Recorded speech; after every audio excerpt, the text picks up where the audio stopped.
Okay, we're live. Woohoo! This is Math 60. This is 6.3.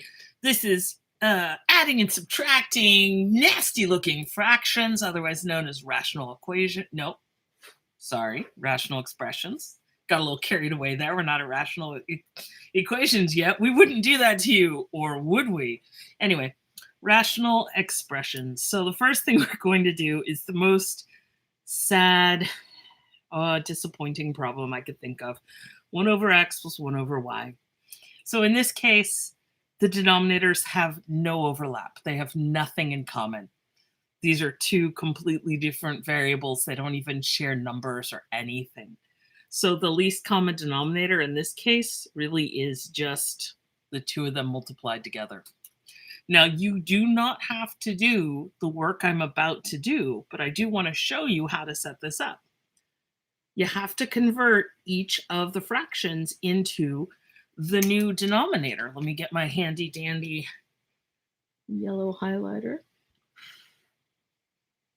because nothing bad can happen except for fractions when you have the handy dandy highlighter.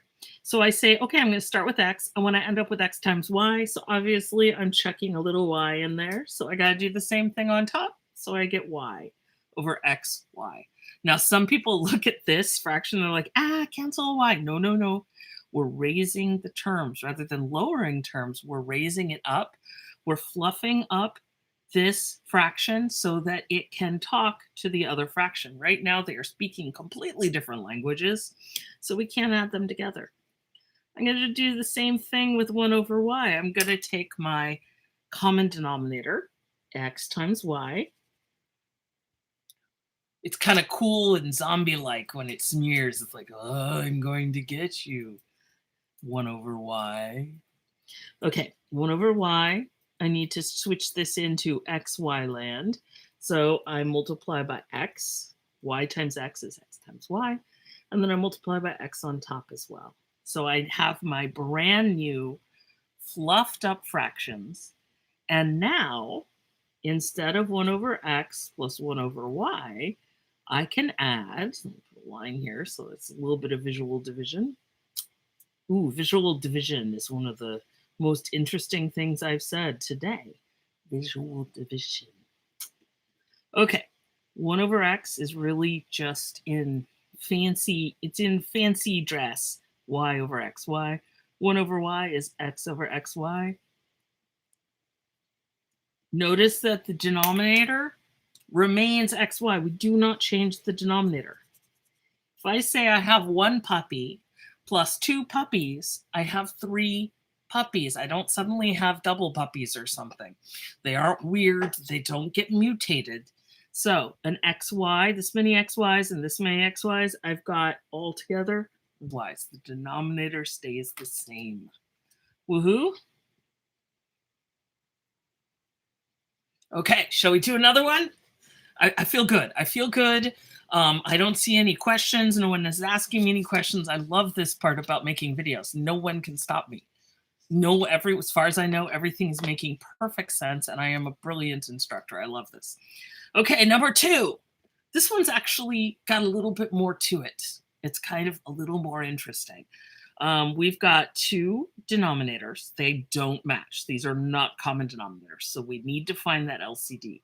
So what I'm going to do is, just like with pants math, I'm going to take 21x, and I'm going to write it out as 7 times 3 times x. And then I've got 3x squared, which is 3 times x times x. Now, you don't have to do it exactly like I do it. I'm trying to make it clearer visually. For the LCD or LCM, if you'd like, the least common multiple or the least common denominator, depending on how you want to talk about it, you want to think about the most. And I know it's awkward, but hopefully you'll remember. It's not really great English, but you know, this is what happens when you go to a math class for English instruction. You know, it's questionable English instruction. Thank goodness for English teachers, right? How much math do they teach? I'm just curious. Okay, so for the LCD, the most number of 7s, I've got a 7 here and no 7s there. So I need a 7 for sure, but I only need one of them. Now here's the hard part. How many 3s do I need? Do I need 1 3 or 2 3s? Let's do it Dora style. 1 3 or 2 3s? You're right. We only need 1 3. Remember, these numbers are not going to try to get in the pants at the same time. That's a different kind of movie. We're talking a G-rated movie, so each one wears the pants separately. Now, if you didn't watch the video that came before this, you're probably a little bit confused at this moment. I'm sorry about that, but it serves you right for skipping any of my videos, let's be honest. It has to do with the Sisterhood of the Traveling Pants and magical pants and magical flying spiders. Okay, here we go. Now, how many X's do we need? You could use 3 X's. You're welcome to, but you don't need to. You want to think about the most. We've got 1 X and 2 X's. The most number of X's is 2. So my least common denominator is going to be 21x squared. Now, here is the test. I'm sorry, I'm coughing so much. It's almost like I'm sick. The test of the LCD is whether or not you're actually able to convert each of the fractions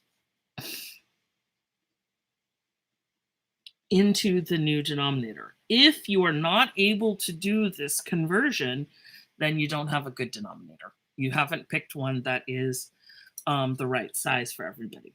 So up here, 21x to 21x squared, what's missing? You're right, it's an x. So I multiply by x top and bottom. That becomes 2x. This is a new form of this same fraction. These fractions are equal, so we can use them in place of each other. Come down here, I've got 3x squared. I want to get to 21x squared. So I'm going to multiply by what? You're right, by 7. 5 times 7 is 35. You got it. So these are my new fractions. So I'm going to go ahead and I had, again, some visual distancing there, kind of like social distancing.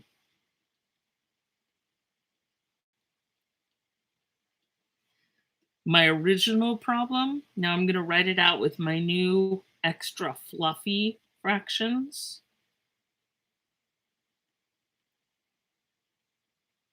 Notice that I now have common denominators.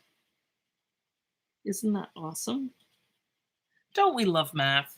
I don't know. Right now, I personally am not sure I would love math if I were you. I know the crows outside. I don't know if you can hear them. I don't know if they love math. But hopefully it makes a little bit more sense now. Ooh, that was dangerous. I just wrote this. Smeary face. Okay. So let's take a look at what I just smeared.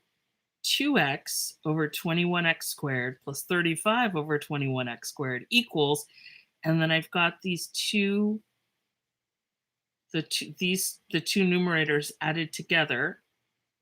Oh, I see what I did. Okay. Sorry about that. You guys are screaming at the you are screaming at the screen, and I'm just like, what? What's going on? Sorry about that. That should be 2x. Let me write it again. I got so excited about the coloring in that I forgot to check what I had written, and my brain decided to write 21 again. Isn't that hilarious?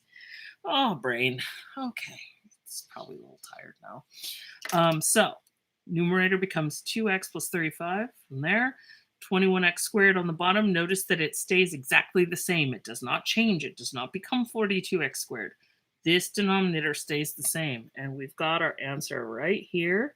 Woohoo, I forgot to box this one, so I'm going to quickly box this one. And then I'm going to say, let's meet here again, eh? Same bat time, same bat channel, and do some death problems. Okay, I'll see you soon.